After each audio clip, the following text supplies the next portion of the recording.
Salve, Hélio. Belinha, meu amor. Isabela. Bendas, Claudinha, obrigado por voltarem. Karina. Miriam. Bom você estar aqui. Priscila, obrigado por voltar. Mari, obrigado. Ah, o Balda entrou. Vou chamá-lo aqui.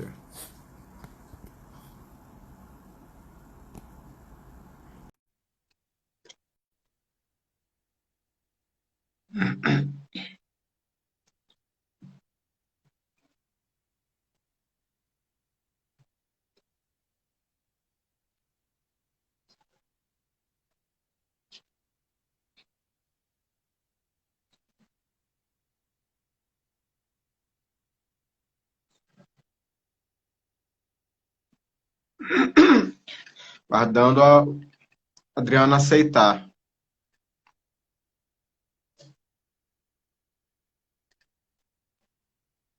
Balda. Bia, eu tô me segurando aqui, viu? Eu tô me segurando, porque realmente eu nunca via. Foi o papo, é o papo mais lindo de toda essa temporada, porque ele não é só informativo. Ué, peraí, não, tá dando, a Adriana não pôde entrar. Peraí, gente, tentar aqui de novo. Ai, meu Deus. Tô te chamando, criatura. Já mandei. Ah, foi. Fui. Peraí, deixa eu ver. Vamos lá, acho que agora Peraí que foi. ainda não. Eu tô, a gente só não tá te vendo. Não estão me vendo? Não, não, vocês estão vendo ele, gente? Porque eu não tô te vendo. Eu tô me vendo e vendo você. Pra mim tá normal. Galera, dá uma ajuda aí. Me digam, por favor, se vocês estão vendo. Tá vendo ele, Fábio? Não, Balda. Me chama de novo Não, então, não me chama de também. novo. Tá. Eu vou chamá-lo de novo.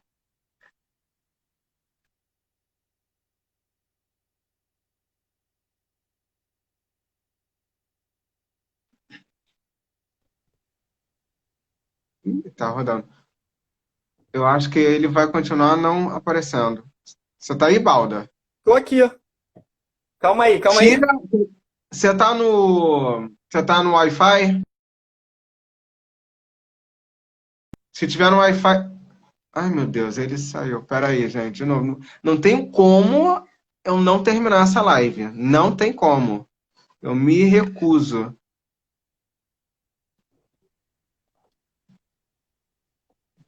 Foi? Cara, você não tá aparecendo. Não tô aparecendo, gente? Espera aí então, calma. Fica só, o Andrei falou que tá só sua voz vindo do além. É, calma A aí. tua voz. Minha câmera tá aberta. Espera aí. Você tem como me convidar, Balda? Vê se você tem como me convidar.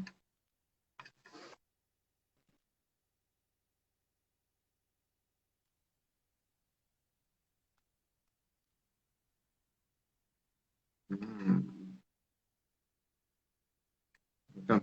vou tentar chamá-lo de novo.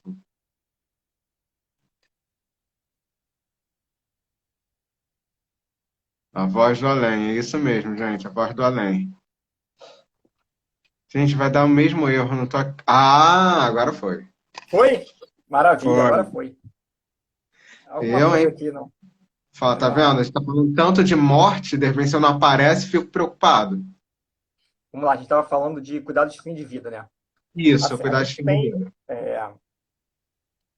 Foi, beleza. Normalmente o que a gente faz, Rô? A partir do momento que a gente tem um diagnóstico de uma doença dessa, a gente começa a trabalhar junto com o responsável, com o clínico responsável, com o especialista, que a gente chama de terapia modificadora da doença. Então, a gente atua junto com esse profissional. Em determinado momento, essa terapia modificadora da doença, ela já não vai surtir mais efeito. E aí os cuidados paliativos começam a atuarem sozinhos. E quando a gente fala isso, a gente fala que a gente vai atuar nos cuidados paliativos, com ações paliativas e nos cuidados de fim de vida. Os cuidados de fim de vida serão... Se a gente for falar de terminalidade, quando você pega a literatura, eles falam muito... Terminalidade é de 6 meses. A literatura fala muito isso. Por quê? Porque nos Estados Unidos, o sistema de saúde, ele só começa a bancar, né, esse processo de cuidados paliativos, ele dá 6 meses para isso. Então, acabou que se colocou esses 6 meses aí como um processo terminal, mas a gente sabe que na veterinária não é, né? Isso, Uhum. 6 meses para um animal, às vezes, é muito. Então, o que acontece? Esses cuidados paliativos começam a aumentar a sua atuação com a diminuição da terapia modificadora da doença.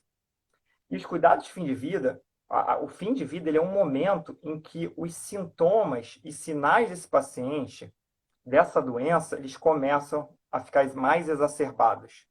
Espineia, delírio, dor. Então, é nesse momento em que a nossa atuação ela tem que ser muito completa e mais complexa, né? E a gente não para quando o paciente falece. A gente acompanha essa família depois que os pacientes morrem. Esses pacientes são acompanhados. Hoje, eu tenho... E foi muito legal porque uma das aulas que eu tive no Einstein, uma aula de luto, começou a falar sobre luto, né? E aí alguém foi falar de luto não reconhecido. E aí a gente entrou na veterinária. Porque o luto de um tutor, ele não é reconhecido. Como é que você vai falar no teu trabalho assim, ah, não vou trabalhar amanhã não porque meu cachorro morreu, cara? Pô, pelo amor de Deus. Como é que vai Sim, faltar a sua empresa se seu cachorro morreu? verdade. O luto desses tutores ainda não é reconhecido. E aí a Érica Palotino, que é incrível, é uma psicóloga, ela tem um instituto Entre Laços. Eu tenho trabalhado com ela, eu encaminho meus tutores enlutados para fazerem um acompanhamento com ela É isso que eu ia te perguntar. em luto pet. Então, os cuidados de fim de vida, eles se intensificam no momento em que os sinais e sintomas se tornam mais exacerbados. Espinéia, delírio, dor, imobilidade, fadiga. Né? Fadiga é algo que a gente vê muito. E a gente vê muito... Essa visão de que o paciente não pode envelhecer traz muitas informações. Você vê, a gente escuta muito... Pô, mexi bastante, é porque tá caindo aqui. É que ele quer me fazer inveja, gente, que eu Tá não tenho. ventando, é que tá ventando aqui. E aí, quando a gente até me perdi aqui. O que eu estava A falando? fadiga, o que o tutor. Exato. Assim, o que a gente via, por exemplo, é o tutor usar uma história para tentar justificar um sintoma. Exemplo. Poxa, mas eu tô triste, Adriano, porque ele não tá mais correndo. Aí eu falei, mas ele não vai mais correr. Ele não tem 1 ano. Ele não tem 2 anos. A pessoa que não consegue lidar com o envelhecimento. Aí eu falei assim, você conhece alguma pessoa de 95 anos de tênis correndo na lagoa? É. Tem? Talvez, mas não tem. Essa pessoa, ela vai. é, deixa eu mandar um beijo aqui para Mari Borges. Ela faz parte do meu grupo de comunicação compassiva. Beijo, Ah, Mari. legal. Ela é médica e ama cães. Muito legal. E a gente estava Ah, conversando que sobre. legal. A gente estava Bem-vinda. compartilhando uma tese hoje de doutorado sobre luto pet, né? Então, é, alguns sinais e sintomas que o tutor ele não entende. Exemplo, alimentação. Caramba, na nossa cultura, comer é algo muito legal. Quando a gente convida alguém para casa do outro, ele fala assim, pô, parece lá em casa, vamos comer uma pizza. Pô, vamos sair para Com comer alguma certeza. coisa. O tutor está jantando e ele dá um agrado. Ele dá um agrado. A palavra já diz muito. Então, quando aquele paciente, no final de vida, ele passa a não comer, aquilo dói emocionalmente nele. Porque a forma como ele tinha de agradar o cachorro era dar um petisco que o cachorro não quer e ele não vai comer. É o que a Rê falou aí, você pode forçar o que você quiser. Porque o organismo dele não precisa. Ele vai fazer a passagem dele porque ele não precisa mais disso. Então é nessa fase que a gente vê muito isso, né? O paciente. E aí eu trago aqui algo que é legal, que é palpável para a gente, né? A gente está falando algo muito, às vezes, abstrato, mas é palpável. A gente tem escalas que avaliam a funcionalidade. Hoje eu tenho uma escala chamada PPS, né? E a gente coloca esse paciente numa escala de funcionalidade. O paciente não está mais andando, o paciente não está mais comendo, o paciente é dependente ou não é. paciente tem confusão mental, não tem. E aí você começa a traçar isso para ver a evolução desse paciente. Então, assim, a gente vai do 90 ao zero, né? Que é quando o paciente acaba falecendo. Hoje eu tenho paciente com uma escala de 20%. É um paciente que ele já não anda mais, ele não come mais sozinho, e tá tudo bem. A tutora entende que isso vai acontecer. Mas isso traz muito medo mesmo, Andréia. A gente tem muito medo do desconhecido. E a morte e o morrer são desconhecidos para a gente. Né? Então, eu falo isso porque eu tive uma avó que morreu de Alzheimer acamada em casa, e que em fim de vida ela não comia, ela não bebia, era acamada. E quando eu começo a ver os meus pacientes hoje com disfunção cognitiva com 19 anos que não fazem isso, eu olho e falo, caramba, era minha avó. Era minha avó se desligando com o tempo. Então, o que a gente tem que entender, e aí os cuidados de final de vida são isso, é um momento em que esses sintomas são exacerbados, e existe um outro processo, que é o processo ativo de morte. O processo ativo de morte é quando esse paciente vai morrer em horas ou em dias. E a gente precisa reconhecer isso. Primeiro, porque a gente precisa abordar essa família de forma compassiva, e a gente precisa abordar esse paciente, né, esse animal, para que não haja sofrimento físico e nem emocional de nenhum deles. E eu gosto muito, e aí a gente vai lá, eu vou buscar aqui algo muito legal, que eu sou apaixonado, que a gente vai lá no Oriente buscar uma explicação, né? Tem gente que fala assim, a... tem um cachorro latindo agora, eu tenho um filhote de Border Collie em casa, você tem noção do que é isso? É louco. Não, maravilhoso, maravilhoso, estou apaixonado. Estou muito orgulhoso dela, que ela tem 3 meses e já sabe 13 truques. Estou muito orgulhoso da minha Ah, cachorra. tá bom. Ah, Sabemos que o Border é a raça mais inteligente. Não precisa jogar isso na nossa cara, só porque eu tenho e, um aí, Bulldog.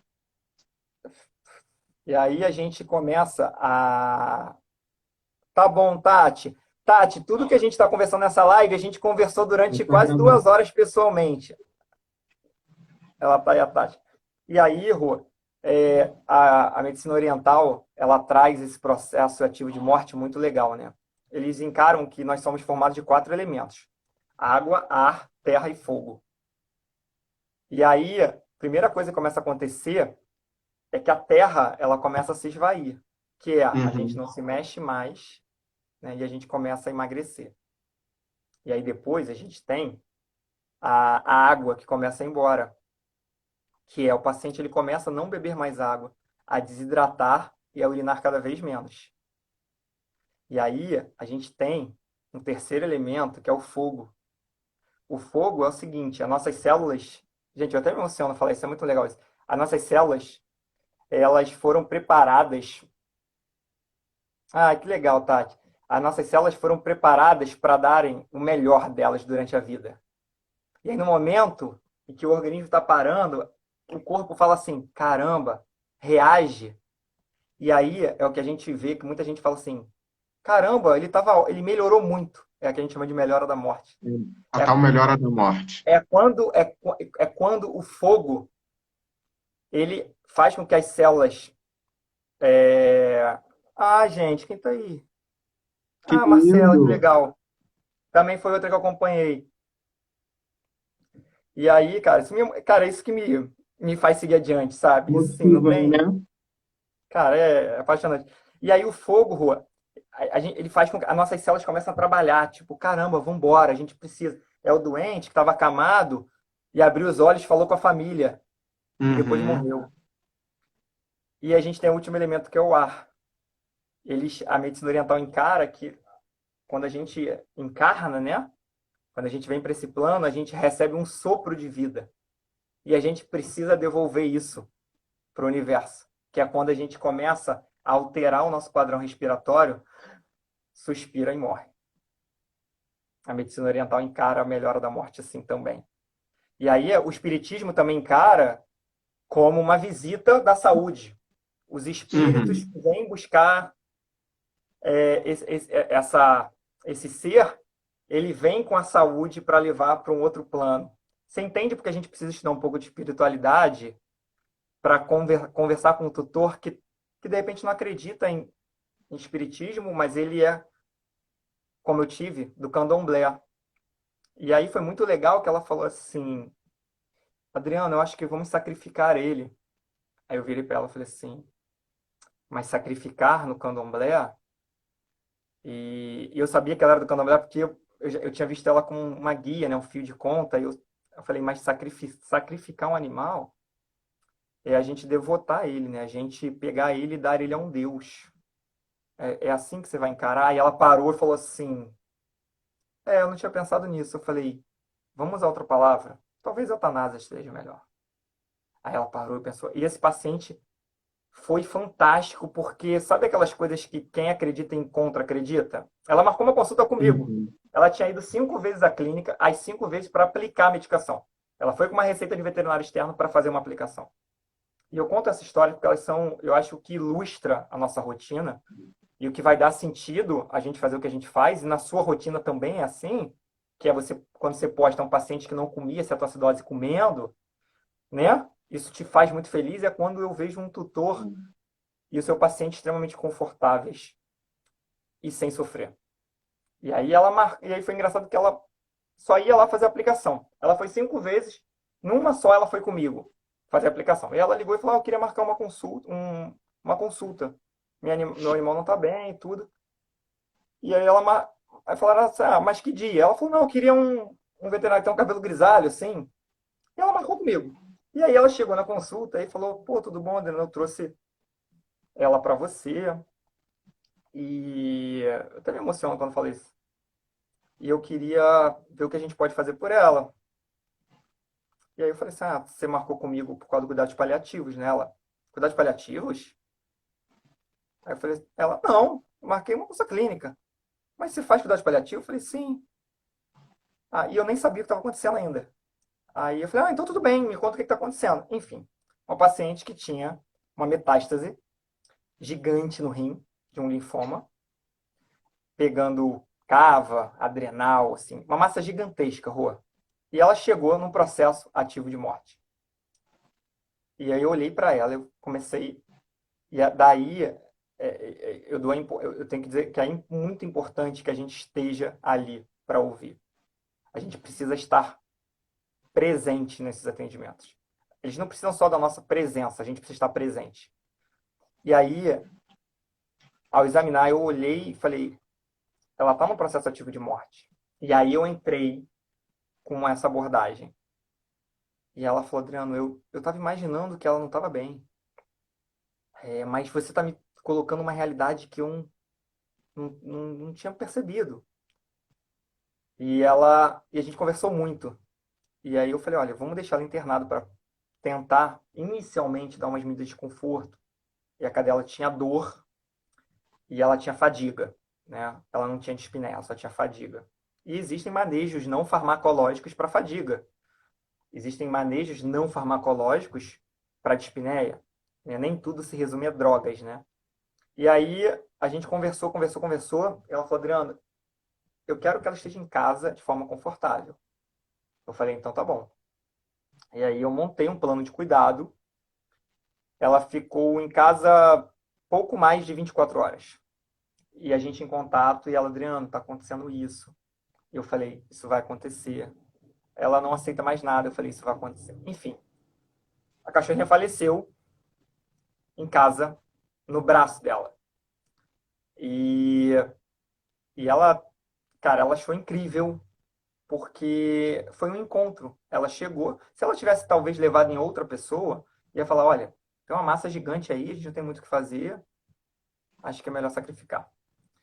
E eu só queria respeitar a autonomia dela, claro, com uma proporcionalidade. Se fosse uma cadela que eu não tivesse condições de dar conforto em casa, talvez eu deixasse na clínica. E a cadela faleceu com ela em casa. E depois, então, passou uma noite na tarde seguinte, assim, menos de 24 horas.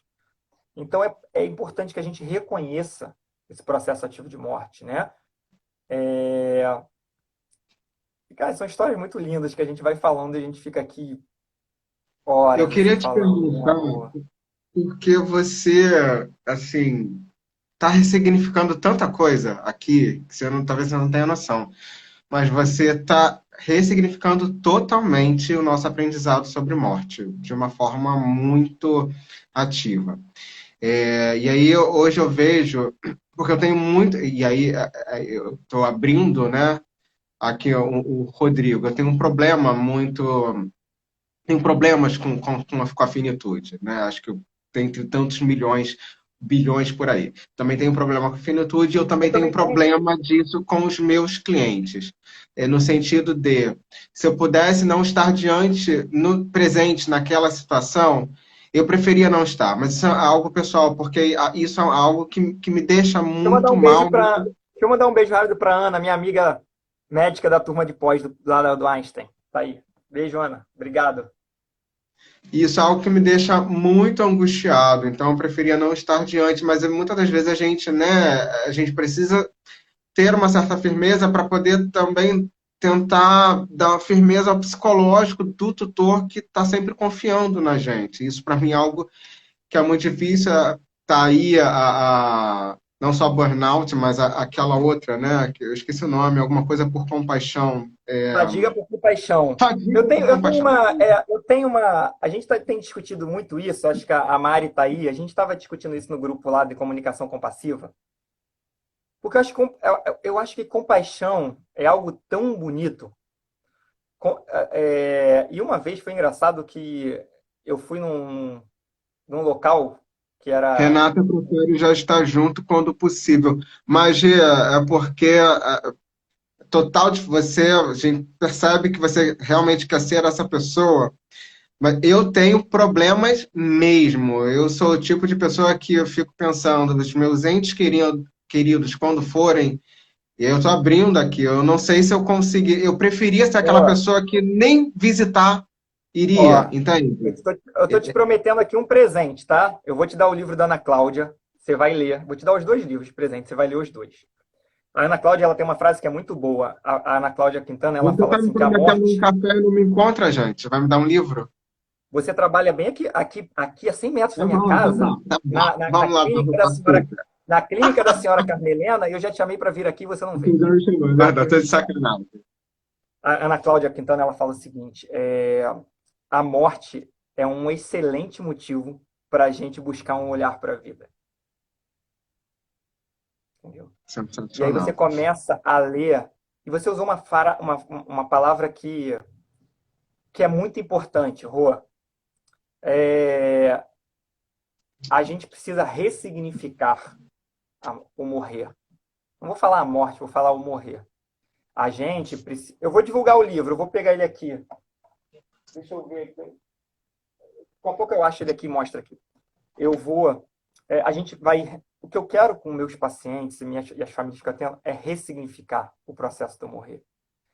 Eu quero. E eu gosto de usar uma frase que é aquela. Ah, a primeira impressão é a que fica. No processo do morrer, eu acho que a última impressão é a que Ele fica. vai ver o título, Claudinha, ele vai ver o título do livro e vai passar para a gente. Andrei, eu totalmente, total de encontro ao que você está falando. Eu preciso perceber que é só uma passagem, mas acho que entra no contexto do que a gente havia falado lá, né? Aquela coisa cultural. E aí ainda é um processo difícil a aceitação de término e tudo mais. Mas você está coberto de razão. A gente Eu não precisa quero, entender uma passagem. e é preciso ficar muito claro aqui que eu não quero que a gente saia daqui achando que a morte é simples, que o processo de morrer é simples, que não é ruim, né? É, e aí a gente tem que ressignificar. Deixa eu mostrar aqui rapidinho. Ó. O primeiro que ela lançou foi esse aqui. A morte é um dia que vale a pena viver, tá? Esse foi o primeiro. E aí ela lança esse aqui. E aí eu tenho vários, eu boto os posts aqui com as partes que eu mais gosto, eu vou marcando, que é Histórias Lindas de Morrer. Eu acho que quando a gente começa a ler, a gente tem outra impressão das coisas. E o Andrei coloca aí, né? E aí a gente vai entrar numa uma questão que é crença espiritual, né? Que o corpo realmente, né? Eu gosto muito de falar, eu não sou o Adriano, eu estou o Adriano hoje.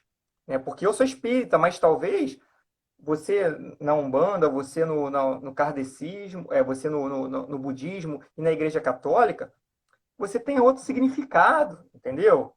E a gente é algo que a gente precisa entender muito também, porque é um momento muito difícil, que é a gente não julgar aquele tutor, a gente não julgar aquela família, sabe? E aí quando aquele tutor diz para mim, Adriano, isso já aconteceu, ele vem no cuidados paliativos, mas ele, por si só, ele não tem capacidade nem física, nem espiritual, enfim, de lidar com a morte, de lidar com aqueles sintomas que vão aparecer. E aí ele opta pela eutanásia.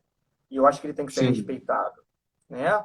Então, mas é uma crença e isso aqui é só um invólucro, Eu sou né? o tutor Na do visão, escândalo. na visão espírita, sim, é só um invólucro. A minha esposa, tá aí, minha esposa vai ser a tutora do escândalo, né? Vai ser a tutora do Eu escândalo, tô tenho aí por certeza, aí. Eu me. tá? Ih, nossa senhora, só Tenho de certeza. pensar já começa a lacrimejar, então nem É. penso. Mas você entende, Rô, que talvez até esse momento chegar, você consiga ter tempo de se preparar, né? Tem muita Sim, eu gente acho que que fala, passa exatamente por isso que eu falo. Pela porque leitura, né? Eu acho que a gente precisa fazer imersão no assunto. E imergir no assunto, fazer imersão no assunto, é a gente criar o hábito de leitura sobre ele, para poder entender, como você bem falou, desmistificar muita coisa aí. Eu percebo, Adriano, já nessa sua conversa, né, quando eu digo que você ressignifica a morte, é possível, então, por exemplo, a gente está muito acostumado, eu estou me colocando nesse local de quando a gente ouve, tipo, o tutor falar, ah, Rodrigo, mas eu queria levar para morrer em casa. Na minha cabeça, e a parte técnica somente, né, entra aquilo. Não tem como. Como vou liberar para morrer em casa? Não tem condições, porque ele vai precisar de um aporte que em casa não vai dar. Mas a gente está pensando tecnicamente, ou seja, você já diz para a gente o seguinte: olha, dependendo da condição, se você sabe para onde vai, o que exato. você colocou da ideia da cultura oriental, meu Deus, é linda e E fantástica, eu vou te ar, dizer que fogo, ar, assim, água, a gente e consegue. entender que pode sim fazer isso com conforto em casa é melhor, porque a gente também, né, é importante que o tutor saiba que a gente também fica numa angústia muito, eu fico numa angústia profunda de saber muitas das vezes que esse meu paciente ele vai vir a óbito e o tutor vai estar em casa e não vai estar participando desse processo Rô, ativamente. Eu estaria enlouquecido com isso, embora eu sim. entendesse o motivo. Mas você está dizendo aqui, tipo, Mas ó, olha só, mas para vou com deixar bem, esse assim, eu vou pensamento. deixar bem claro, eu vou deixar bem claro o seguinte, a gente precisa respeitar um princípio da proporcionalidade.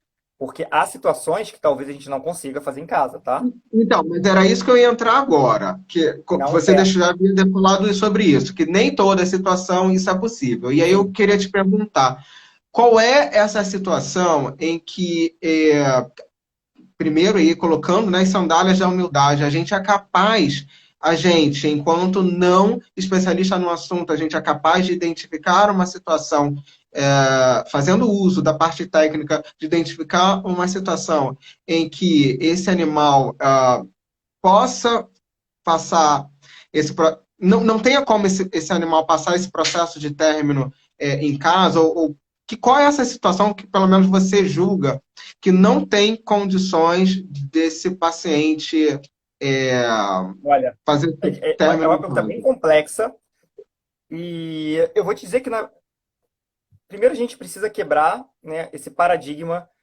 de que o paciente, para próximo à morte, ele necessita de alguns artifícios. Vou dar um exemplo. Essa semana eu vi um paciente com insuficiência cardíaca, anúrico, já com necrose de língua e Uhum. tudo, dando entrada num serviço de emergência. E esse paciente deu entrada, a tutora trouxe no paciente no processo ativo de morte. O paciente ele já tinha um grau de dispneia, ele já estava anúrico, em estado de caquexia. E aí o que eu via, eu vou tentar exemplificar para a gente tentar chegar numa conclusão que talvez a gente não chegue. E aí o que eu vi foi, coloca no soro, coleta sangue, intuba e sonda. Esse paciente, ele está morrendo. Tudo que ele precisa é conforto. Ele não precisa de oxigênio. O oxigênio não vai fazer diferença para ele, porque ele não está morrendo por falta de oxigênio. O rim Uhum. dele não funciona mais, então não precisa colocar uma sonda. Que diferença vai fazer se naquele momento da internação ele tem 10 mil de leucometria ou 30 mil no processo ativo de morrer? É preciso que a Perfeito. gente entenda esse processo. Dispneia é um quadro difícil de manter em casa. Por quê? Porque o tutor ele não entende como dispneia, ele entende como angústia respiratória. E nem toda Uhum. dispneia é angustiante. A gente vê pacientes dispneicos, exemplo, um paciente com metástase pulmonar. Ele chega na clínica, as pessoas querem fazer o quê? O paciente está respirando mal. A primeira coisa que a pessoa vai fazer é o quê? Botar no oxigênio. O problema dele não é Uhum. oxigênio. O problema dele é parênquima. E esse paciente está falecendo. Talvez o que ele precise nesse momento, doses baixas de morfina, só para manter o conforto dele. Uhum. Ele não precisa estar entubado, porque quando a gente escuta, vou entubar para dar conforto, eu fico, cara, intubação não dá conforto. Então, é preciso que a gente respeite o princípio da proporcionalidade. E os cuidados paliativos, eles não são feitos, eu converso muito isso com a galera mais nova, eles não são feitos de protocolos, eles são feitos de princípios.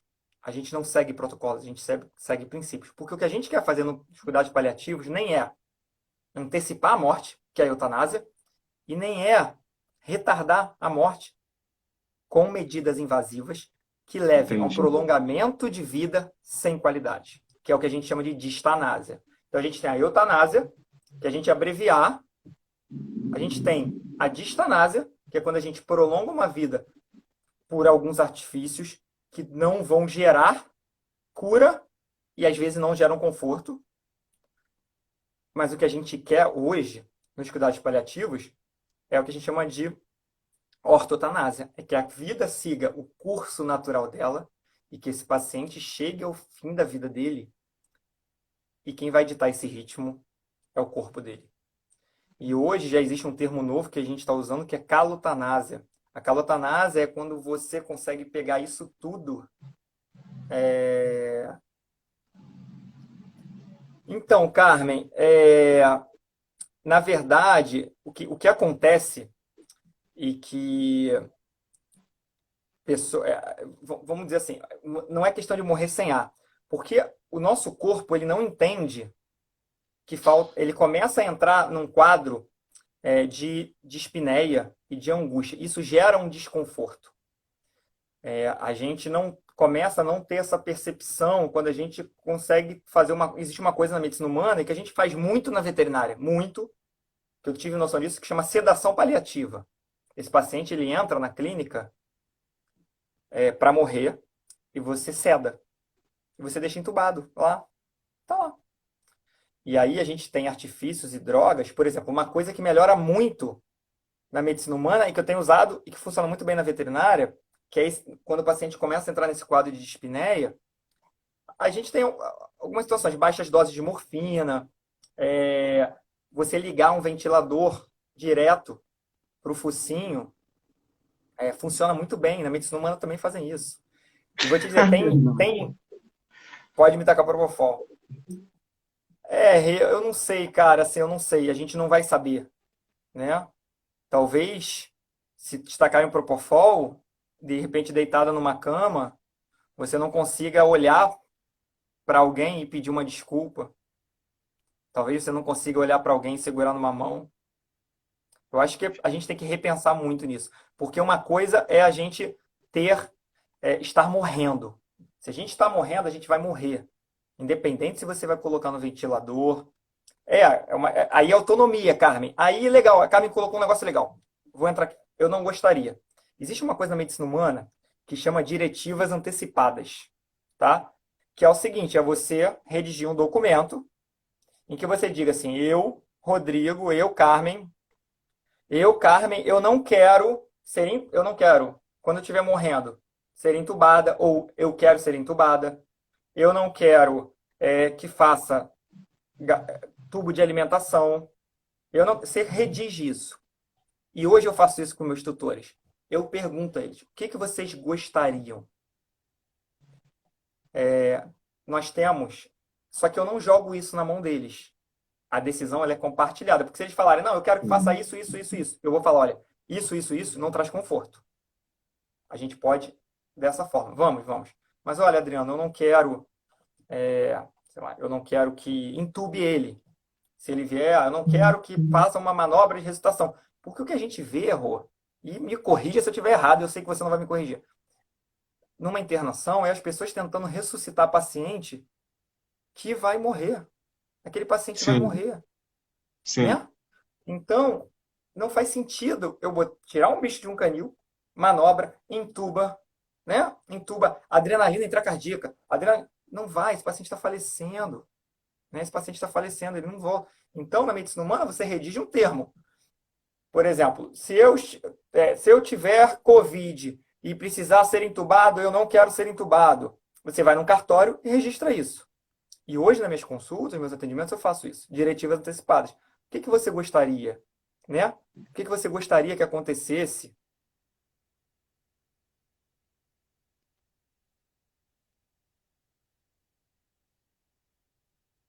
Ana. Aí a Ana vai colocar. Eu vou falar disso.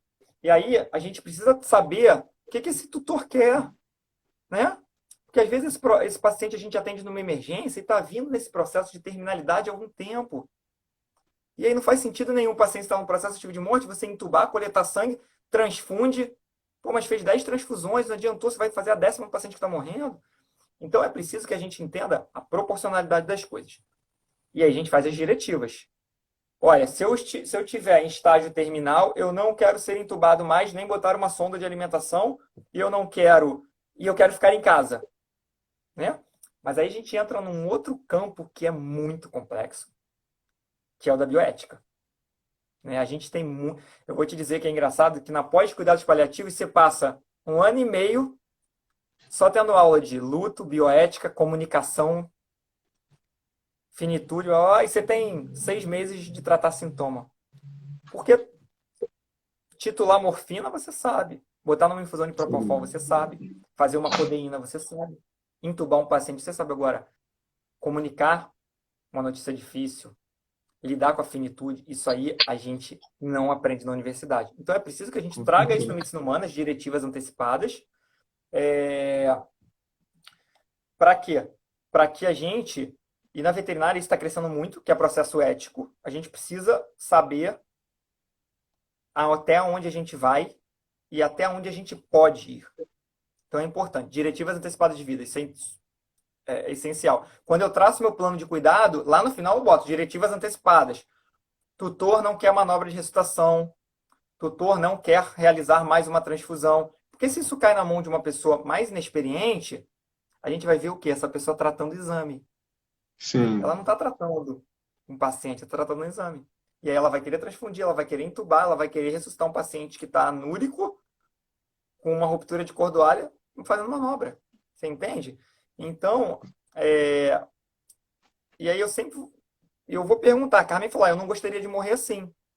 E aí eu pergunto assim, como você gostaria de morrer? Aí todo mundo, dormindo. Todo mundo fala, gostaria de morrer dormindo. Dormir e não acordar.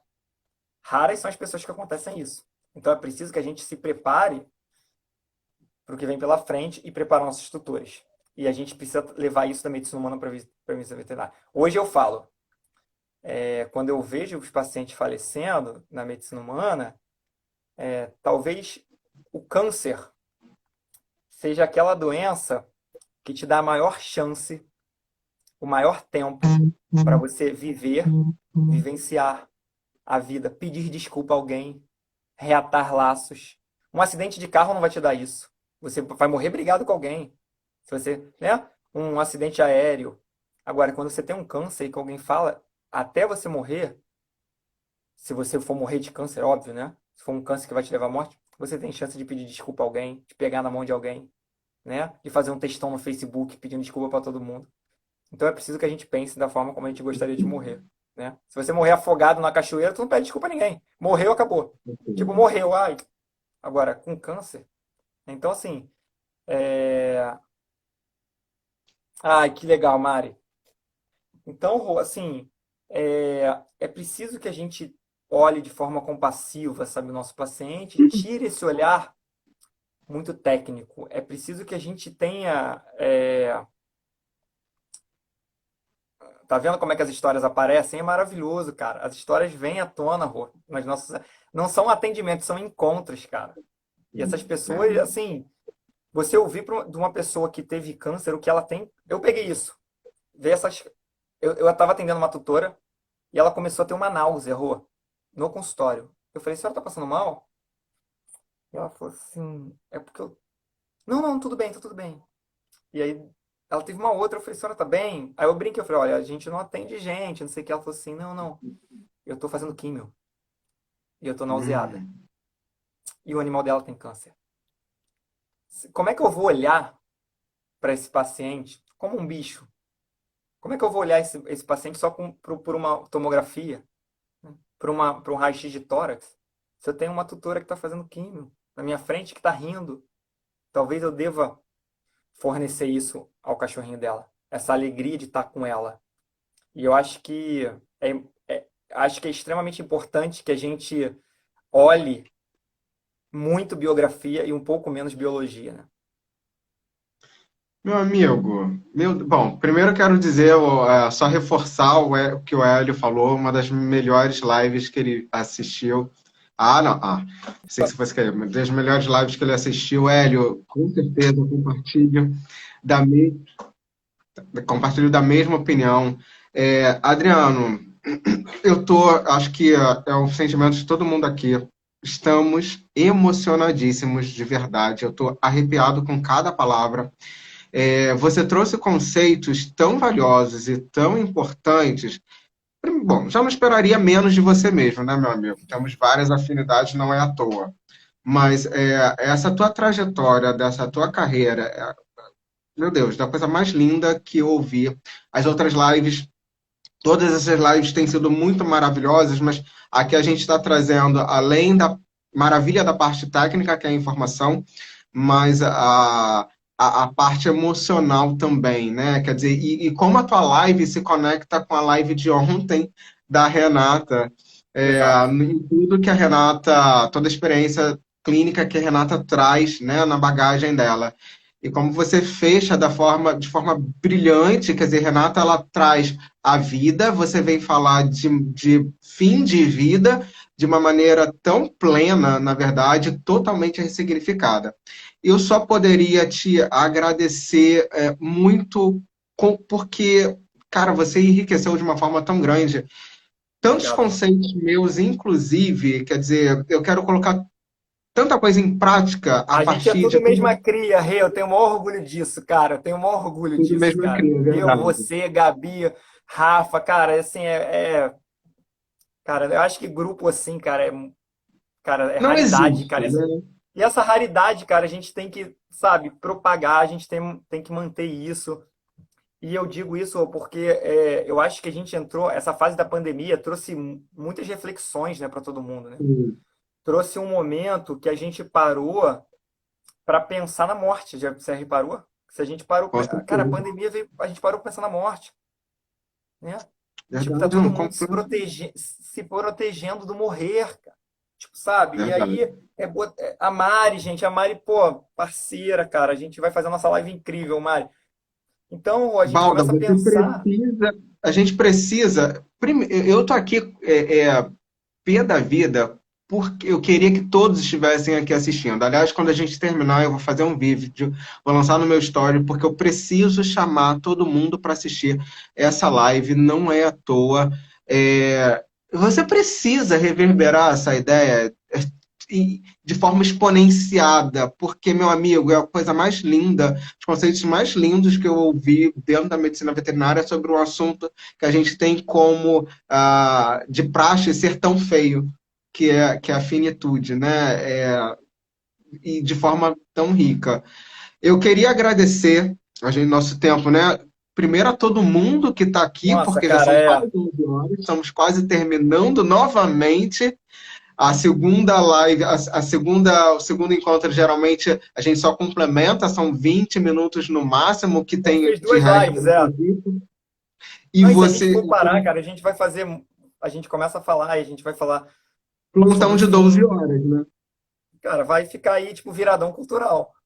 Vira, exatamente. Eu quero agradecer a todo mundo que esteve aqui, que está aqui presente até essa hora, prestigiando, e acho que a palavra é exatamente essa, prestigiando mesmo. Eu gostaria muito que vocês também tivessem voz para reverberar tudo que a gente está ouvindo aqui. Indiquem, por favor. Vai ficar gravado e indiquem para os colegas veterinários. Isso é um assunto que a gente precisa abordar na medicina veterinária, é de extrema importância. Então, por favor, indiquem essa live para os colegas, enfim, coloquem, linkem e mandem o link para os colegas. Balda, eu queria, meu amigo, te agradecer imensamente. É, não poderia ser outra pessoa melhor para falar sobre isso, né? Você é um ser humano incrível, a Ah, leveza e Andrezinho, pô, você que é lindo, André. Você e sua família são meus amigos pessoais.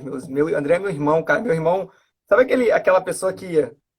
Vou até fazer aquela declaração pra ele, que eu sou muito apaixonado pelo Andrezinho, assim, Andrezinho e o irmão dele. São, cara, uns irmãos da minha vida, assim, que eu sou apaixonado por ele, pela família dele. Meu filho é apaixonado pelo filho dele, a gente convive muito. Eu sou apaixonado pela família dele. André, beijo, meu irmão. Eu queria agradecer a presença de todo mundo, você, a sua presença, e eu vou te deixar para fazer as suas considerações finais. Eu acho que, diante do que a gente está vivendo, em que a gente acorda e é só um lado quer laranja, o outro lado quer maçã, e quem quer laranja e quem quer maçã não adianta, né? Eles vão brigar entre eles.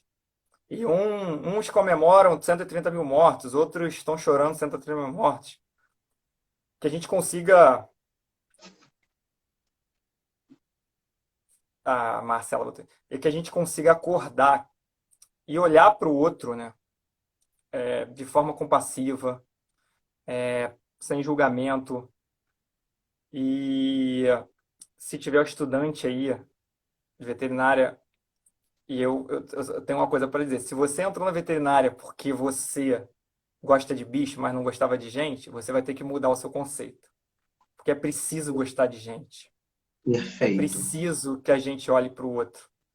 E aí eu vou até citar um cara aqui que eu tenho uma admiração também, Rô, que é uns livros muito legais, que ele chama. Ele é muito famoso, é um cara que eu conheci pessoalmente, ele chama Pedrinho Salomão. Ele é um escritor e ele brinca que ele não tinha o que fazer da vida, ele foi fazer administração, mas que depois que ele entendeu que ele gostava de gente, ele foi lidar com gente. E hoje ele dá palestras motivacionais, ele não é coach, não é coach. Ele dá palestras sobre lidar com gente. Tipo, como é que você lida com o Uhum. seu porteiro, sabe? Como é que você vai na feira e olha para aquele cara ali, respeita ele pelo que ele é. E aí uma vez e o Pedrinho, por acaso, a gente se encontrou no jiu-jitsu, eu faço jiu-jitsu, o Pedrinho também, a gente se encontrou no jiu-jitsu, aí ele ia dar uma palestra num teatro. Eu falei, pô, Pedrinho, eu queria muito ir, cara, e tal, não sei o que, eu só li teu livro, nunca assisti sua palestra, e eu fui, eu nunca tinha visto o Pedrinho falar. E quando o Pedrinho falou aqui, falou assim, caraca, eu gosto de gente, eu preciso lidar com gente. Eu falei, e foi aí, logo depois disso, que eu fui me matricular no Einstein. Eu falei, caraca, eu adoro gente. Eu gosto de conversar com as pessoas. E eu converso, eu falo muito assim, eu gosto de estar entre pessoas, eu gosto de trazer pessoas na minha casa, eu gosto de saber o que que aquela faxineira ali da clínica tá passando. Eu gosto de olhar pro cara, tipo, que tá ali no carro e falar, pô, irmão, pô, beleza? Pô, tá tranquilo? Como é que estão as coisas? Como é? Canceriano, Pô, teu né, filho querido? tava aí. Canceriano. Hã? Canceriano, exatamente. Canceriano. E aí eu fui, foi aí que eu falei, caraca, a gente precisa lidar com gente. E quando aquele tutor tá na sua frente, você não precisa só gostar de bicho. Você também Sim, precisa gostar de bicho, também. Então, ninguém vai te dizer isso na faculdade. Ninguém vai dizer para com você que um certeza. animal vai morrer. Ninguém vai te dizer como se comunica uma notícia difícil. Ninguém vai dizer para você que talvez você tenha que pegar na mão daquele tutor e só falar assim para ele: eu vou estar aqui com você até o final e até depois do fim. Vamos botar o fim entre aspas. Eu vou estar aqui depois disso. Talvez ele só precise disso. A Rafaela me encaminhou um último caso, uma senhora que ela falou: Adriano, esse cachorro tem peradreno e tudo, e mas eu não consigo conversar com ela. Ela não entende que o cachorro não está muito bem e tal. Vou te encaminhar. O cachorro estava relativamente estável, mas ela não entendia que ele tinha uma doença que era incurável. E aí eu conversei. E aí ela falou assim: meu maior medo é que ele morra igual meu marido, sofrendo. E aí você Nossa. entende, e aí você tem que entender que o seu ouvido vai ser a melhor ferramenta que você tem naquele momento da consulta, sabe? Então, assim, que a gente consiga olhar para o outro, olhar para aquele tutor e não ficar pensando, cara, que cliente chato. A gente não sabe o que está por trás de tudo aquilo ali que ele está vivendo, ou que ele já viveu, né? O que ele vai Uhum. viver ainda, né? A gente não sabe as dores e as delícias que cada um é. Então, assim, que a gente possa olhar para o outro de forma compassiva. Sim. Ah, fala, Andrei. Maravilha, Andrei. Não sabia. Cara, são poucos os lugares que dão aula de comunicação, né, com protocolos de comunicação difícil. Legal, isso é extremamente importante. Não é à toa que você está aqui com a gente, né, Andrei? Não é à toa que a gente está aqui, né, num grupo muito legal. Então, assim, é preciso que a gente olhe sem julgamento, né? Olhar com os olhos de ver, exatamente isso. Eu Exatamente. adorei essa frase. Bom, meus amigos, muito obrigado pela presença de todos. Balda, meu amigo queridíssimo, mais uma vez, obrigado aí pela presença aqui. Eu estou até sem palavras, eu estou até desanimado, mas eu preciso dizer que amanhã nós vamos ter uma live incrível com a doutora Débora Paulino sobre manejo cat Eu vou estar friendly aqui. dos endocrinopatas. Depois nós vamos ter uma outra live maravilhosa com a Carla do Vet Análises, uma querida, sobre alterações hematológicas e coagulograma, que a gente fala pouco nos pacientes com hiperadrenocorticismo. Mas é que eu estou tão extasiado, Balda, quase que uma Que bom, catarse aqui, cara. com o que você falou. E eu só quero agradecer. Eu vou pedir para alguém, por favor, Flavinha Mello, não sei se ainda está aí, para vocês. Priscila também bate, Andréia também me manda fotos. Pedir para vocês baterem uma fotinho Faz um final aqui, print aí. nossa, um print aí, hein? Foi, gente. Acho que foi, tem que ter ido. Andrei, Gente, essa aí tá na. Eu tô começando a preparar. Eu tava com um problema no meu laptop, aí eu comprei um. Eu tô começando a preparar um sobre morte e espiritualidade. Tentando eita, quero muito! trazer isso para a realidade, ver de que forma que o budismo encara a morte dos animais, de que morte, de que forma o kardecista, e assim por diante, porque isso faz muita diferença quando a gente está diante de um tutor. E aí eu vou deixar aqui a pimenta já para a gente ir embora com uma pimenta, com um tutor testemunho de Jeová que não aceita uma transfusão. Então a gente Pelo precisa amor de ter muito Deus, só tato. me diz a data e horário. A Precisamos. gente precisa muito tato para falar sobre isso. Então a gente vai fazer sim. Valeu, gente. Obrigado Tá a bom? todos, meus amigos. Gente, obrigado, tá, Rô? Um Valeu, beijo. meu amigo. Beijos a Beijo. todos. Tchau, tchau.